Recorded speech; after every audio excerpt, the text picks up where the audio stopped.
हमारे हैदराबाद के उलमा इकराम से कि ऐसे मसले जो भी है हम खुद आना चाह रहे हैं आपके पास, हमको बुलाओ, वो लोगों को बुलाओ जो सही है, आप वो उसका फैसला का प्रूफ है कि हम जालिम नहीं है, आप हमको जालिम बना दिए, आप ये गलत करें। पहली शादी टूटने की वजह उनके दो बहना है, वो लोग एलिगेशंस लगाए कि ना हम लोग छोड़ के चले गए, ना कोई रिस्पॉन्स दिए, हम भाग गए। मेन अटेंडर के बगैर डेड बॉडी किसी को भी अलाउ नहीं कर पर जाना बहनों की वजह से। जो हाजरा तहसीन है, जो नौशीन समझो भाई उनके बहन है, वो लोगों से उन्हें बदजन आके नहीं जाना चाह रहे। वो लोग है ना उनको गलत सिखाते थे, कहते कि ना तुम अपने शौहर को दबा के रखो, हाँ उनसे तुम समझो ऐसी बात करो, उनको जवाब दो, हाँ अगर तुम उनको समझो अपने मुट्ठी में रखेंगे तो तुम्हारा फ्यूचर सही रहेगा। ये सब बातें उन्हें सिखाते थे, उसकी वजह से उनके बहनों को पसंद नहीं करते थे। हमारे मम्मी हॉस्पिटल में चले गए, जो हॉस्पिटल में एडमिट है अभी भी, बंजारा हिल्स केयर हॉस्पिटल में। अगर इनको कुछ हो गया तो इसके जिम्मेदार कौन है? तो तुम आओ, साबित करो, लॉ के हिसाब से बात करो, लॉ के हिसाब से बात होगी, लॉ के हिसाब से सजा मिलेंगी जो भी इसके अंदर गुनेगार। मैं बोलता हूँ आपको भाई लोग, पूरे सोशल मीडिया की पब्लिक को, कि इन पैसों के लिए कर रहे हैं, अभी मैं जब से बोल नहीं रहा था इसलिए ये लोग। अस्सलाम वालेकुम रहमतुल्लाहि व बरकातुहू। जी देखिए साहब, मैं अमजद बात कर रहा हूँ, जो कि अभी सोशल मीडिया पे कुछ दिन पहले काफ़ी सारा वीडियो एक वायरल हुआ, जिसकी वजह से बहुत सारी बदनामी भी हमारे भाई की, जो सईद भाई उनके जो ससुराल वालों ने उनके ऊपर एक झूठा एलिगेशन लगा के, उनके ऊपर झूठ बात करके जो है सो उनको बदनाम करने की काफ़ी सारी कोशिश करे, और जो है सो उसके बाद पुलिस स्टेशन में जाके कंप्लेन करे। लेकिन मैं इसलिए आया हूँ अभी न्यूज़ पे कि मैं उनके जो भी उन्होंने बोला है, तो उस बात के मैं यहाँ पर उनको जवाब देने के लिए आया हूँ कि उन्होंने क्या क्या झूठ बोला है। तो उसमें यह है कि जो उन्होंने कहा है कि डेट हो गई, तो घर पे डेट हो गई बोले थे ससुराल वालों ने। जो आसमा, जो क्या नाम है उनका भाभी का, यास्मीन भाभी नाम है हमारे भाभी का, जो इंतकाल कर गए, अल्लाह उनको जन्नत नसीब करे। लेकिन ये लोग जो है उनके ससुराल वाले, जो उनके साली मतलब बहन लोग, यास्मीन भाभी के बहन और उनके भाई ने जो भी हमारे भाई जो सईद भाई है जो ओमान में रहते, उनके ऊपर जितने भी सारे जो उन्होंने बात बोली है सारी सरासर झूठ है।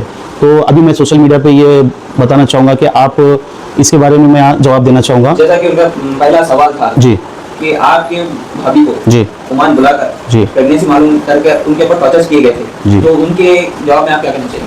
नहीं, ये बिल्कुल झूठ है। अभी देखो, अपने इंडिया में जैसा कानून है कि बेटी हो या बेटा यहाँ पर मालूम नहीं किया जा सकता है, जेंडर चेंज यहाँ पर मालूम नहीं किया जा सकता है, ये सरासर कानून में गलत है और इस्लाम में भी गलत होगा ये बिल्कुल। लेकिन ये वहाँ पे ओमान में भी यही है, वो तो इस्लामिक कंट्री, वहाँ पे ये बहुत सारा गलत चीज़ है। ये उन्होंने सरासर झूठ बोला है। ये इनका पूरा मकसद ये है कि हमारे जो भाई है सईद भाई जो कि ओमान में रहते हैं ना, तो उनसे है कि नहीं, इनको बस कुछ ना कुछ एक मुआवजा चाहिए, इसके लिए इन्होंने ये सब जो है सो झूठ बात करके इनको फंसाने की कोशिश कर रहे हैं और इनको परेशान कर रहे हैं। हालांकि ये हमारे भाभी का इंतकाल कर गया, तो हमको इतना अफसोस है आज कि अभी हमारा अफसोस आज भी नहीं गया है इसकी। जी, उनके घर वालों का तो कहना है कि आप जनाजे में भी नहीं आए उनके। जनाजे में नहीं आने का साहब ये कारण है कि हम लोग वहाँ पे हॉस्पिटल में ही थे सुबह 12 बजे से, और सब हमने ही किया वहाँ पे हर चीज़। इन लोग 4 घंटे के बाद आए। जैसा इंतकाल कर गया तो वो लोग थोड़ा पागल हो गए, मतलब टेंशन में आ गए, गुस्से में आ गए। किस पे गुस्सा निकालना, तो उनको क्या दिखा, हम लोग शरीफ गरीब, हमारे आंटी, हमारे भाई लोग सब यहाँ पे थे, तो उनके ऊपर गुस्सा निकाले उन्होंने। हॉस्पिटल के अंदर झगड़े कर रहे, हॉस्पिटल में गले पकड़ रहे, सीसीटीवी वहाँ पर फुटेज है। हम लोग वहाँ पे 4-5 लोग खाली हमारे, और उन्होंने 70-80 लोग वहाँ पर पूरा मारने की कि नहीं, पूरी एकदम उन्होंने पूरा प्लानिंग कर लिए थे कि इनको कैसा ना कैसा मारना। तो हम लोग क्या किए वहाँ से, हालांकि ये हमारे भाई है, इनके ही साइन पे वहाँ पे डेड बॉडी मिली है, इन्होंने थे वहाँ पे, क्योंकि मेन अटेंडर मैं था। उनका कहना है कि उनके भाई का कहना है जी कि आप लोग हॉस्पिटल आने के बाद कोई भी नहीं थे, खाली कॉल करके चले गए और आज हमको डेड बॉडी मिली, जैसा कि आप वीडियो भी देखे होंगे। नहीं, ये बात सरासर गलत है। ये बात सरासर गलत है कि उनको कॉल नहीं करे, क्योंकि ये हमारे वालिदा का फ़ोन है, इसके अंदर कॉल्स की डिटेल भी है कि आदिल जो नाम है हमारे यास्मीन भाभी के भाई है, बड़े भाई है, उनको कॉल करके बोले कि है ना हॉस्पिटल लेके जा रहे, आप आओ। हाँ, वालेकुम सलाम। उनको दवा खाने को लाई है, मैं उनको ऊपर दम चढ़ा है, वो दम आ रहा उनको, तो पूरा वो लोगों के इन्फॉर्मेशन में रख के ही हॉस्पिटल को लेकर आए। मगर वो लोग क्या किए कि जल्दी वो लोग आए नहीं। 12:30 बजे के टाइम पे उनकी तबीयत ज़्यादा ख़राब हो गई थी, तो उनको हॉस्पिटल लेकर गए, बिस्मिल्लाह हॉस्पिटल।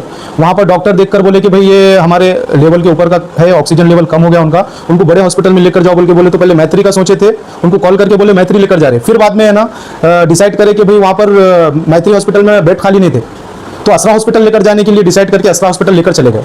वहाँ से भी कॉल करे कि भाई आप जल्दी आओ, तो वो लोग कुछ 3 बजे के टाइम पे असरा हॉस्पिटल लेकर गए थे। तो वो लोग आए तकरीबन 5-5:30 बजे। ऑलरेडी हमारे भाभी जो थे वहाँ पर हयात में थे अल्हम्दुलिल्लाह। उनका ऑक्सीजन लेवल वहाँ पर समझो है ना बहुत कम हो गया था, तो वेंटिलेटर लगाओ बोलकर और डॉक्टर बोले। अब मेन अटेंडर की जगह पे उनको बोले कि भाई जाओ के साइन मारो, ये अब कंडीशन ये है, मगर वो लोग जाके साइन नहीं मारे। फिर मुझे हिम्मत करके जाके साइन मारना पड़ा, क्योंकि मेरे बड़े भाई भी यहाँ पर नहीं थे। अब मजबूरी में मेरे को है ना वो चीज़ करना पड़ा। अब इसमें वो लोग एलिगेशंस लगाए कि है ना हम लोग छोड़ के चले गए, ना कोई रिस्पांस दिए, हम भाग गए। मेन अटेंडर के बगैर डेड बॉडी किसी को भी अलाउड नहीं करते। और वहाँ पर के मेरे पास पूरे प्रूफ है, क्योंकि मैं मेरे खुद के फ़ोन से ऑनलाइन पेमेंट कराऊं कि कौन से टाइम पे कितने बजे मैं वहाँ था और कई का पेमेंट दिया। उसके अंदर आईसीयू के पेमेंट और मेडिकल के पेमेंट, वो सारे पेमेंट मेरे पास उसका प्रूफ है।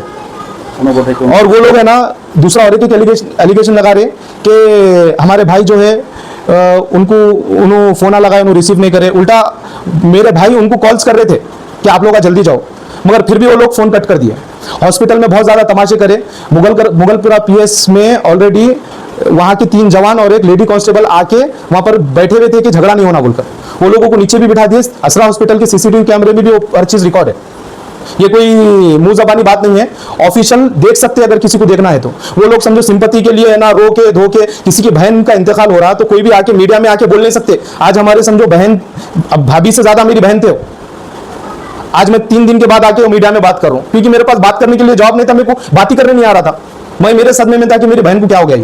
वो जो उन्होंने सुना रहे कि ऐसा घर पे आने नहीं देते थे करने, ऑलरेडी 1 तारीख के दिन आदिल भाई खुद आए हमारे घर पे, सीसीटीवी कैमरे है जिसके अंदर उन्होंने अच्छे से आए, मिल के गए। हमारे भाभी नहीं चाह रहे थे कि वहां पर जाना बहनों की वजह से। जो हाजरा तहसीन है, जो नौशीन समझो भाई उनके बहन है, वो लोगों से उन्होंने बदजन आके नहीं जाना चाह रहे थे। मेन मुद्दा उनका ये था कि भाई मैं डिलीवरी यहाँ करके आराम से वहां जाके समझो भाई थोड़े दिन रह के आना। हमारे भाई जब ओमान से उनको इंडिया भेजे, वो लोग है ना गेम डाल के पहले बहन को बोले, यास्मीन भाभी को हमारे, कि तुम्हारे अपने माँ की तबीयत खराब है, आप जरा जल्दी आओ। तो उन्होंने समझो है ना वो बातें करके यहाँ पर बुला तो लिया उनको। असल उनका इरादा ये था कि ओमान में ही डिलीवरी करके इंडिया आने का था। वो लोग उनको कॉल्स करके परेशान करके धमकियां दे के उनको बुलाए। वो बुलाने के बाद, यहाँ पर बुलाने के बाद भी हमारे भाई उनको वहां पर भेजे। वो भेजे से उनके पास, हमारे भाई के पास वहां का जो मैटरनिटी हॉस्पिटल है उसके रिपोर्ट से, जो उनके घर के पास में है। पर उन लोगों का तो कहना है कि जब ओमान से बाहर वापस आए वो डिलीवरी तक भी उनके घर को नहीं आई। तो अगर वैसी बात रहती थी तो मैटरनिटी हॉस्पिटल जो सनत नगर पे, संतोष नगर पे है, तो वो कहाँ से आता था? और उसके अलावा में उन्होंने जो ये झूठे बातें जो कर रहे कि नहीं भेजे, नॉर्म प्रैक्टिकल एक बात बोलता हूँ मैं कि अगर किसी के घर वाले अगर ऐसा नहीं भेज रहे, कोई खामोश नहीं बैठता आज के दौर में। यहाँ पर अभी पुलिस प्रशासन है, हाँ भाई, लॉ है, जुडिशियल है भाई, हर तरीके से लोग परेशान कर देते हैं। ऐसे टाइम पे अगर कोई नहीं बोल रहा कि भाई नहीं भेजते बच्ची को, बोले तो इतनी दादागिरी कोई नहीं कर सकता। मगर यहाँ पर हमारे भाभी नहीं चाह रहे थे वहां पर जाना, क्योंकि देखिए पहली जो शादी हुई थी उनकी, फारूक नाम ही समझो जो शख्स था, अब उन्होंने जो है हमारे भाई के सामने बोले ये बात कि पहली शादी टूटने की वजह उनके 2 बहना है। वो लोग है ना उनको गलत सिखाते थे, कहते कि ना तुम अपने शौहर को दबा के रखो, हाँ, उनसे तुम समझो ऐसी बात करो, उनको जवाब दो, हाँ, अगर तुम उनको समझो भाई अपने मुट्ठी में रखेंगे तो तुम्हारा फ्यूचर सही रहेगा। ये सब बातें उन्होंने सिखाते थे। उसकी वजह से उनके बहनों को पसंद नहीं करते थे और उन्हें जाना भी नहीं चाह रहे थे। वो चीज़ का भी रिकॉर्ड है हमारे पास कि उन्होंने खुद समझो उनके फ़ोन से हमारे भाई को बोले कि मैं नहीं जाना चाह रही हूँ वहाँ पर। बहनों ने बोले ना कि ऐसा ऐसा बना के रखो, कि ऐसा ऐसा करो, फ्यूचर अच्छा रहेगा, उसको करने की जरूरत ही नहीं थी। हमारा भाई इतना भोला पाशा है बेचारा, कुछ ओमान में रहते उन्होंने भाभी हमारे कुछ नहीं भी करे तो वैसे रहते थे उनके साथ अच्छे। इसलिए ना भाभी का क्या कहना था हमारा कि मैं वहाँ नहीं जाती, वो मेरे मायके के घर पे मेरे को नहीं जाना है, वहाँ गए तो ये और कहीं ना कहीं ये शादी में दरार आएंगे। वो लोग बोल रहे कि मोहता में समझो नहीं आए, तदफीन के लिए नहीं आए। मैं तकरीबन उनको है ना 15 से 20 कॉल्स करा, जिसके अंदर है ना उनको मैं बता रहा हूँ कि भाई ये चीज़ है। वो लोग मेरा फ़ोन रिसीव नहीं करे, एक फ़ोन भी मेरा रिसीव नहीं करे। वो टाइम पे ऑलरेडी मेरे mummy care hospital Banjara hills में एडमिट है। वो लोग झगड़े करे वहाँ पर असरा हॉस्पिटल में, मेरे मम्मी के ऊपर हाथ उठाए, मेरा गला पकड़े उनके बहन। ये सब सीसीटीवी कैमरे में रिकॉर्ड है। मैं कोई मुंह जबानी बात नहीं करूँ उनके जैसा कि भाई मैं खाली बोल दे रहा हूँ और कोई बात का सर नहीं पैर नहीं, ऐसी कोई बात नहीं है। मैं ना प्रैक्टिकल बात कर रहा हूँ, मैं जो प्रूफ के साथ दे सकता हूँ। वो टाइम पे हम ऑलरेडी डिस्टर्ब है। वो लोग जाके पुलिस स्टेशन में हमारे नाम से कंप्लेंट कर रहे कि हमने मार दिए। मारने के लिए शादी करते, हाँ, अगर ऑलरेडी उन्होंने वहाँ पर ओमान में गए, इतने 5-6 महीने उन्होंने वहाँ पर रहे, उनका पूरा वहाँ पर है ना ट्रीटमेंट हुआ, वहाँ पर उनको है ना पूरा इलाज हुआ, तकरीबन 90% इलाज तो वहाँ हो गया, हाँ। यहाँ आने के बाद यहाँ की रिपोर्ट के अंदर भी उन्होंने हेल्दी थे। ये डॉक्टर बिस्मिल्लाह हॉस्पिटल में डॉक्टर बरकतुल्लाह साहब का खुद बयान है अगर ऐसा नहीं होता था, अगर हमारे पास खुदा ना खास्ता कुछ होता था ना, तो पुलिस, हैदराबाद पुलिस हमारे ऊपर केस डालती थी, पोस्टमार्टम होता था। वो लोग क्या कर रहे कि भाई पब्लिक के सामने ये बता रहे हमारी बहन मर गई, ये लोग मार दिए। आज के दौर में इतना हिम्मत किसी के पास नहीं है, और इतना समझो है ना, कोई भी अनएजुकेटेड नहीं है कि बच्चों के साथ में ऐसा पैदा हो रही, मार दे रहे, कर दे रहे। ऐसा कुछ भी नहीं है। उल्टा उनको वो चीज का अफसोस था कि पहली वाली बीवी मायके से हॉस्पिटल एडमिट हुए, उन्होंने गांधी हॉस्पिटल में उनकी डेथ हुई। हाँ, वो टाइम पे का उसका भी इशू बना दिए। अब उसमें बोल रहे कि है ना, पहले वाले बीवी उनके वाली साहब का इंतकाल होगा। वो लोग हयात है, उनके पास कोई पक्की इंफॉर्मेशन नहीं है कि है ना, हम कुछ बोलेंगे तो मार्केट के अंदर समझो ये चीज चल जाएंगी। वो सिर्फ फेमस होने के लिए जो चीज़ा करे वो चीज अलग थी। भाई अपनी बहन मरी, इंतकाल हुआ, तो लोग कुरान पढ़ के वो चीज तिलावत करते, बाद में बैठ के वो बातचीत निकालते कि भाई तुम ऐसा करे क्या, सवाल करते। यहां पर वो सिचुएशन नहीं थी। यहां पर रोड पे तमाशे हुए, यहां पर रोड पे ये बता रहे थे कि भाई हमारी बहन मर गई, ये लोग मार दिए, उनका शौहर जालिम था। भाई एजुकेटेड पर्सन, उसको दीन दुनिया हर चीज की समझ है, उसको क्या अल्लाह का डर नहीं रहता? वो चुभी समझो अपने फैमिली को वहां पर, उन्होंने आने से पहले वहां पर ओमान में फैमिली वीजा के साथ सेट थे, उनकी बड़ी बेटी के साथ। ये दो बहना उनको है ना जबरदस्ती करके बुलाए, ये जरूरत नहीं थी इनको ये चीज करनी। ये सब चीज हुई थोड़े दिन 5-6 महीने पहले। हमारे भाई को उन्होंने पैसे मांगे थे स्कूल के लिए, उसके अंदर हमारे भाभी को पार्टनर रखते, डायरेक्टर बनाते, जरा अपन करेंगे बोल के। तो हमारे भाई की गलती ये थी कि उन्होंने अच्छे से बोलना छोड़ के उनको फोन लगा के गुस्सा कर दिए हमारे भाभी के बहनों को कि हमारे मेरी बीवी को बीच में नहीं लेना और कभी बोलना नहीं कि भाई ऐसी चीज है, क्योंकि मेरे को ऐसा कुछ करना नहीं है। तो वो चीज का गुस्सा उन्होंने इसके ऊपर निकाल रहे भाइयों। अब एक बात बताता हूं मैं नॉर्मली कि और एक उन्होंने एलिगेशन लगाए कि हमारे मम्मी जो है वो उनको टॉर्चर करते थे, कराते थे। और उसमें चुनो उनके मम्मी भाई उनके खुद मम्मी बोल रहे कि उनकी माँ बोलती थी कि भाई मेरा भाई जो है उनका बेटा कुछ सुनता नहीं, करता नहीं, उन्हें उसकी चला था। ये बोलने के बाद भी वो लोग समझो ऐसा बता रहे कि है ना मेरे मम्मी जालिम है। तो कॉल क्यों करते थे, क्यों बताते थे? मेरे भाभी क्यों रहना चाह रहे थे फिर मेरे मम्मी के साथ? अगर उन्हें जालिम रहते थे तो पहली फुर्सत में चले जाते थे वहां पर, नहीं गए ना। उल्टा उनको उनके माँ से तकलीफ थी, ना उनके भाइयों से तकलीफ थी, सिर्फ उनको तकलीफ थी हाजरा से और नौशीन से, बस।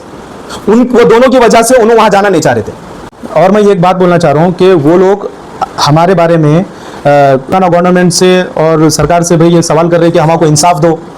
भाई हमारी बदनामी हुई, हमारे मम्मी हॉस्पिटल में चले गए, जो हॉस्पिटल में एडमिट है अभी भी, बंजारा हिल्स केयर हॉस्पिटल में। अगर इनको कुछ हो गया तो इसके जिम्मेदार कौन है? और वो लोग जो झूठे इल्जाम लगाए वो साबित भी नहीं कर सकते, हमारे पास प्रूफ है। भाई लॉ क्यों है, कोर्ट क्यों है? अगर उनको कोई चीज बोलना है तो कोर्ट में आके बताओ, साबित करो। ये सिर्फ मीडिया के सामने आके तुम झूठे बयान कर देंगे, लोगों की सिंपत्ति ले लेंगे, इससे कुछ होने वाला नहीं है। अगर तुम सच्चे हैं तो तुम आओ, साबित करो, लॉ के हिसाब से बात करो, लॉ के हिसाब से बात होंगी, लॉ के हिसाब से सजा मिलेंगी जो भी इसके अंदर गुनहगार है। और वो लोग डॉरी केस कर रहे हैं हमारे ऊपर के। डॉरी केस करने की वजह क्या है? क्या हमने पैसा मांगे? हाँ, क्या चाहिए हमने? वो लोग ये बता रहे कि है ना तुम बहुत बड़े जालिम है, तुम मेरी बहन के ऊपर जुल्म कर दिए। हाँ, कानून क्यों है? अगर हम जुल्म करेंगे तो कानून हमारे साथ इंसाफ करेगा, कानून सजा देगा हमको अगर हम ऐसा जुल्म करें तो। वो लोग कानून को भी चैलेंज कर रहे। जैसा कि वीडियो में भी बताया गया है कि उनके वालदा ने एक एलिगेशन लगाया कि आपके घर पर आपके वालदा और आपके भाई के जानिब से टॉर्चर होते हैं, तो उस पर आपका क्या कहना है? देखिए, उनके पास वो चीज का कोई प्रूफ नहीं है कि हम है ना उनके भाभी के ऊपर कोई टॉर्चर करे, ना कोई प्रूफ है ना कोई चीज है। वो सिर्फ अपने दिल से लगा रहे। अगर वो चीज होती, अगर उनके ऊपर कोई जुल्म होता या कुछ उनके ऊपर समझो अत्याचार करते, तो हमारे भाभी तभी है ना सबके सामने लेकर आ जाते थे, उनके बड़े लोग हमारे पास आके बैठ जाते थे। अब तक के 2 साल हो गए शादी होके, कभी कोई मैटर नहीं हुआ, कभी कोई लफड़ा नहीं हुआ, किसी के पास बैठक नहीं हुई, ना पुलिस स्टेशन पे गए। ये लोग खाली सिर्फ और सिर्फ, मैं बोलता हूँ आपको भाई लोग, पूरे सोशल मीडिया की पब्लिक को, कि इन्हों पैसों के लिए कर रहे हैं। अभी मैं जब से बोलने रहा था इसलिए, ये लोग का क्या है कि सईद भाई हमारा है ना ओमान में रहते हैं, पैसे वाला होगा, तो ये सब इन्हों पैसों के वास्ते कर रहे हैं। इनका सीधा सीधा मकसद है कि इनसे पैसे लेना, बस, दूसरा कुछ नहीं है। और आपको अभी और बहुत सारे बातें हैं, आमने सामने आएंगे तो इंशाल्लाह आपको हम प्रूफ के साथ बात करेंगे, प्रूफ के साथ बाज़ाब्ता सब चीजों से बताएंगे आपको। हमारे हैदराबाद के उलमा इकराम से कि ऐसे मसले जो भी है, हम खुद आना चाह रहे हैं आपके पास, हमको बुलाओ, वो लोगों को बुलाओ जो सही है, आप वो उसका फैसला करो। क्योंकि यहाँ पर है ना माशरा खराब हो जा रहा। वो लोग मीडिया में जाके अपने हिजाब को निकाल के वो चीज करके, वो चीज सही नहीं है दीन के एतबार से। तो हम खुद आना चाह रहे हैं। अगर उलमा इकराम समझो है ना ये चीज हमको बुला रहे, या वो लोग बोलेंगे कि भाई आप आओ, आके बैठ के बात करो, तो हम आके बात करेंगे इंशाल्लाह। मगर हमारे भाई के ससुराल वालों से गुजारिश है, यास्मीन भाभी के घर वालों से गुजारिश है कि आप लोग सच्चाई बात बताओ, तो वो बात के ऊपर है ना अल्लाह भी समझो राजी रहेगा और पब्लिक भी सेटिस्फाई होंगी। आप झूठ बात बोलेंगे तो वो बात की कोई वैल्यू नहीं है। अगर बात कर रहे हैं आप तो प्रूफ के साथ बात करिए। जैसे हमारे पास बिल्स है, हमारे पास रिपोर्ट्स है, हमारे पास सीसीटीवी कैमरे है, हमारे पास डॉक्टर की का बयान है, हमारे पास हर चीज का प्रूफ है कि हम जालिम नहीं है। आप हमको जालिम बना दिए, आप ये गलत करें। आप ऐसा नहीं करना था। ये जो है अल्लाह आपको माफ करेगा इंशाल्लाह। मगर आपको अगर सही तरीके से अगर समझो हमारे से कुछ बाइट करना है तो आप या तो उलमा इकराम के जरिए से करिए या तो जुडिशल के हिसाब से करिए। आप सिर्फ मीडिया को बीच में लेके हमारी बदनामी मत करिए, क्योंकि हमारे भी घर में बच्चियां हैं, आपके भी घर में बच्चियां हैं। इससे माशरे के ऊपर बहुत ज्यादा फर्क पड़ा। आप बात को मेरी समझिए। मैं आपको है ना एक मेरे दिल से समझो है ना, मैं बता नहीं सकता हूं कि मेरे को कितनी तकलीफ हो रही है बयान देने में भी, क्योंकि ये तकलीफ देते हुए मैं बयान कर रहा हूं कि मेरे भाभी का इंतकाल हो गया और ये टाइम पे मैं है ना ऐसा बयान दे रहा हूं जो कमर्शियल बयान है। ये मेरे लिए अच्छी बात नहीं है। ये मैं खुद मेरे दिल से भी मैं अफसोस के हिसाब से मैं दे रहा हूं ये बयान। ठीक है, अल्लाह हाफिज।